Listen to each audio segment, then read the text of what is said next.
questions related to it. It's like gripping. They'll do it. Okay, this next thing that we're going to review is crazy. I was on TikTok, and I don't even spend a lot of time. I pop into TikTok, boom, put a post, boop, I'm gone. I don't stay there. I don't stay there long because you can't have too many addictions. I love Instagram. My friends are on Facebook. And then the YouTube. You can't be on TikTok all the time and add another one to that. And plus, I'm a professional. I got to be in LinkedIn. I don't have time for TikTok. I just go in there, put my little post, because, you know, the app, it be apping. It has stuff that it can do that some of the other apps can't do. And so I use it for that, and I post stuff up there. And I was not scrolling. It just popped up. I opened the thing, and there it was. There was this video, and I'm gonna set it up. Have you all ever heard of Colleen Ritzer? Have you heard of Colleen Ritzer? Let's find out about her together. Let's find out about her together. This is gonna be shocking. Shocking.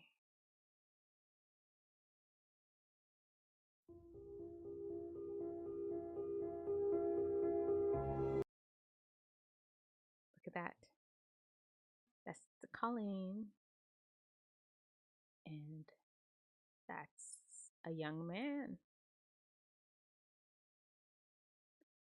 That's Colleen. That's young. He's going back in the classroom. Oh, okay. No big deal. Wrong. Here he comes. Hood thrown over his head. Enters the bathroom that Colleen went into. This is later on. Colleen is in that recycle bin. He killed her in the bathroom, hauled her out into a field, and left her there. His teacher. That's what we're going to talk about today.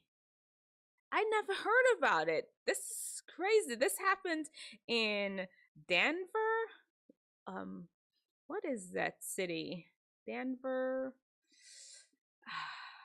Let's hear Dr. Grande. He has a good summary about what happened because I don't want to mess up the details, and we can talk about it a little bit. 14-year-old. I mean, just the other day, what is it, the first grader that shot his teacher too? And this is Philip Chism is his name, the young man. But here we go. Let's hear what Dr. Grand said. Can I analyze the case of Colleen Ritzer? Just a reminder, I'm not diagnosing anybody in this video, only speculating about what could be happening in a situation like this. If you enjoyed this video, please like it, subscribe to my channel, consider supporting me on Patreon, and check out my podcast, Bella Grande Media. I will put the relevant links for those items in the description for this video. Okay, I have to say, you all know I do those news reports on YouTube. I kind of was inspired a little bit by his voice also. For all of you all that's always in the why is she talking that way? I'm kind of inspired by his voice a little bit. A combination of him and some other people. Here we go.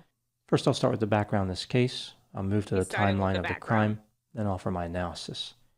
This case takes place in Danvers, Massachusetts in October of 2013.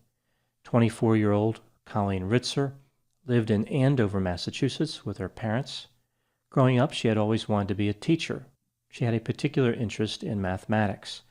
She found a job at Danvers High School teaching math. It was her second year teaching there. Colleen was in a routine. She would arrive at work just before 7 a.m., teach all day, and leave for her parents' home, arriving at 3:30 p.m. at the latest. Hey, everybody. Yeah, that's what. So he just basically is giving a setup for what happens to her next. And I mean, you saw it. You saw it in that TikTok video. A student, he actually stayed after school and was just hanging out in her classroom. And when she went to the bathroom, he followed her in here and took her life. He chopped her up with a box cutter. And he also assaulted her sexually too, which is absolutely sad.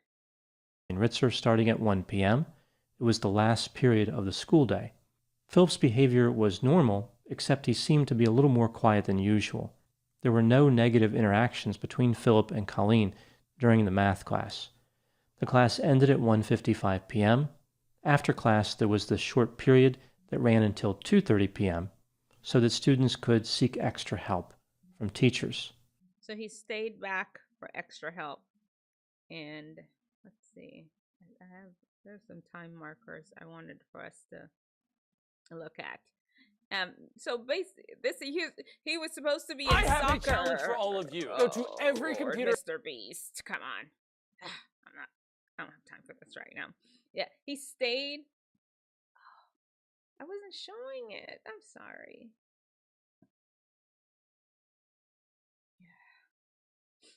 I keep forgetting to put back on the video. I'll have to somehow give myself a reminder on how to do it. But he stayed after school. He was supposed to be in soccer practice.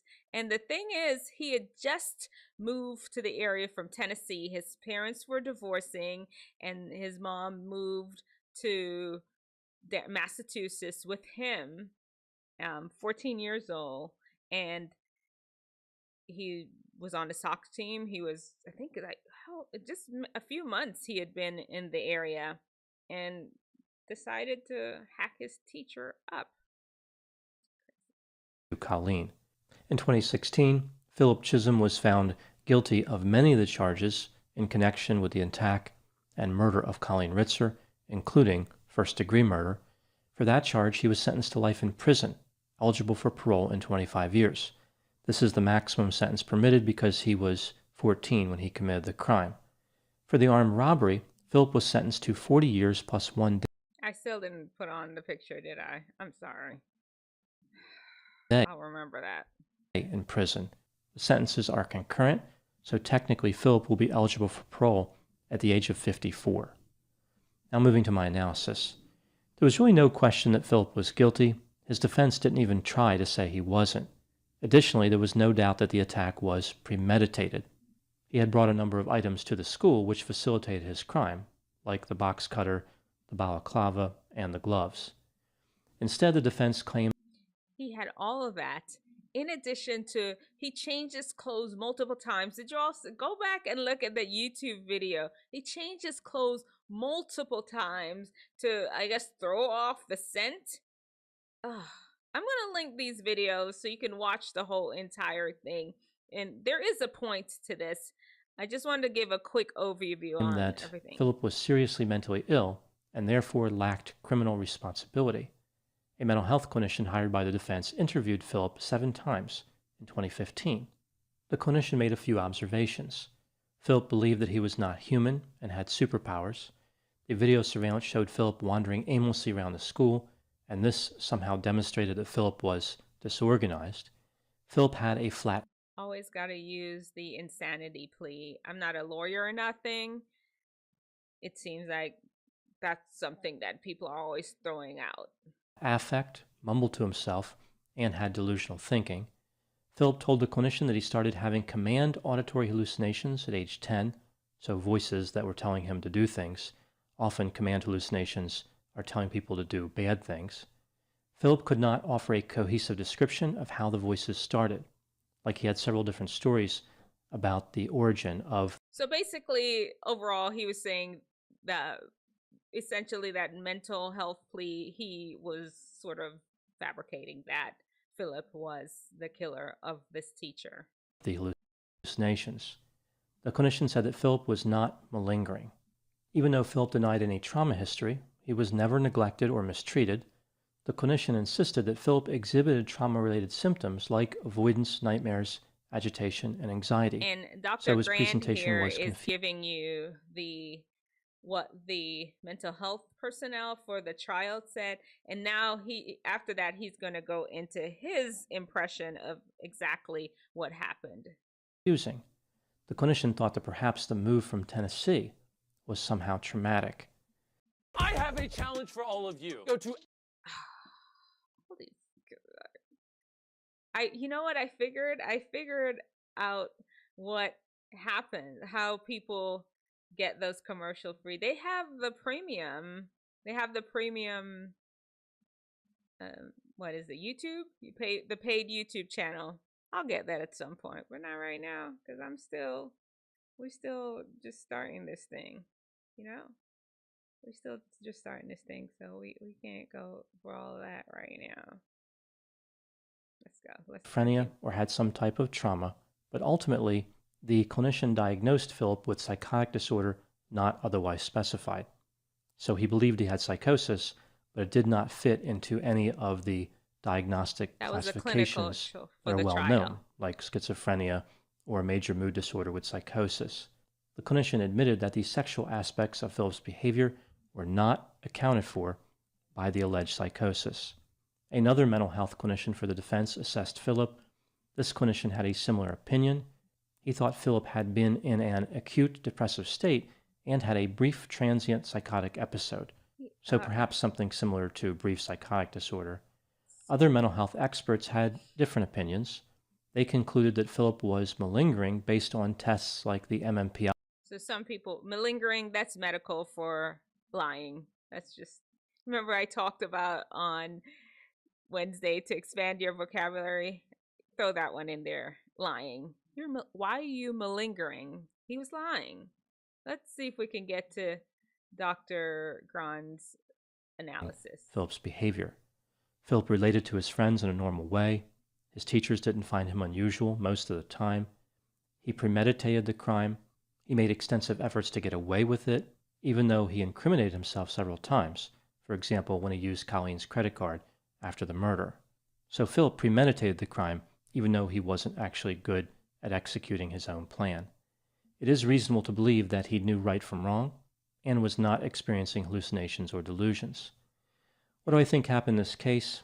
This is just my opinion, of course. I don't know.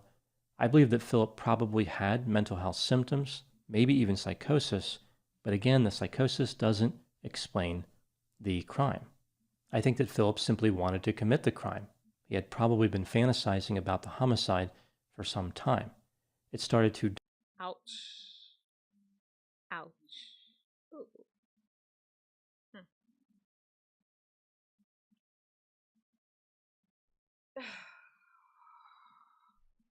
Oh, no.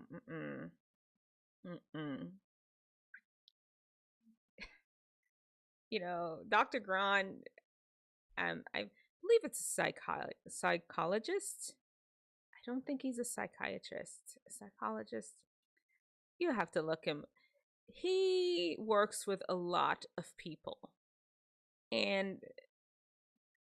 even if this was not the case for this young man, what he's trying to tell you, there are actually people that sit there in their house contemplating murder. There are people that just sit there and just fantasize about hurting other people. Oh, you know, I live in a butterfly bunny world, and sometimes I need to watch these things to just really put human behavior into perspective. There are people that actually just sit there plotting to do harm for you for no apparent reason, because they're just evil. They're possessed by the devil himself. Even if that's not the case with Philip, basically what Dr. Grand is trying to tell us, the simple fact that he can state that out as a hypothesis, I bet you he knows there are people that just contemplate murder. That's just where they live. Dominate his thinking. He planned it out carefully. On October 22, he decided he would follow through. Philip had developed an intense hatred for Colleen, which explains why he was short with her when she was talking about Tennessee. This hatred may have come about to justify his other feelings so that he could have congruence. He didn't get mad about Tennessee. It was about his mindset. He had a lot of rage. So what had come up in the case, he had moved from Tennessee, and sometime during that time where he had stayed after school, the teacher had was asking him, so do you miss Tennessee? Something along those, something benign like that. And it had come up in the trial or at some point that when he said that, when she said that to him, Colleen said that to him, the teacher said that to him, asked him that question, he instantly flipped into being upset. And that was one of the proposed hypothesis out there about why he hated her. And Dr. Grande is basically saying this boy is just pure evil, and at least that's how I'm interpreting it. Philip proceeded to attack her. The slashing and stabbing with the box cutter was overkill. After the crime, he made up a story about hearing voices, or his story was true, but either way, he was using it to escape responsibility. Moving to the next question. Using it to escape responsibility. Let's look at this one, because this is I have this one linked to the disturbing case of Colleen Ritzer. Please look at this part. Please look at this. It's always... Charging on the 22nd day of October 2013 at Danvers in the county of Essex, did assault and beat Colleen Ritzer with the intent to murder her. And by such assault and beating, did kill and murder, said Colleen Ritzer. What say you, sir, to this indictment? Guilty or not guilty? Not guilty. Not guilty. Counsel. Did you hear that? He said not guilty. Not guilty.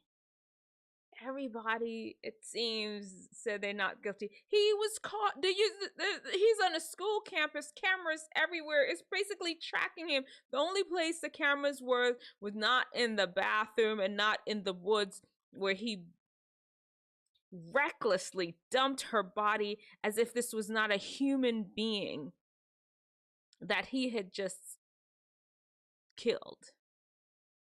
And he's just not guilty. Everybody not guilty. Just... Question: should Philip ever get out of prison? In addition to his terrible crimes against Colleen, Philip allegedly committed a similar attack while in custody. This is not a good sign as far as rehabilitation. While in custody, he attacked another woman. Although technically... Bottom line, I mean, like I said, I'm going to have these videos linked in the description of the video that you all can take a look at it. It's, you know, the lessons to be learned here is, one, there are people that are evil out there. The two, everybody's talking about they're not guilty. I know you all are not out there killing and slashing people. Sometimes it's okay. No, all the time, not sometimes, all the time, it's okay to accept when you are wrong, when you've done something wrong.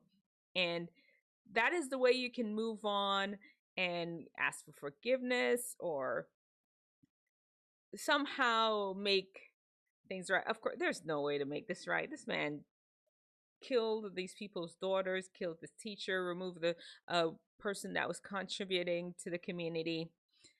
And, you know, justice is justice. The scales of justice came through. And this is a time where those cameras, well, I don't even think it was the video surveillance weren't. Y'all watch the video.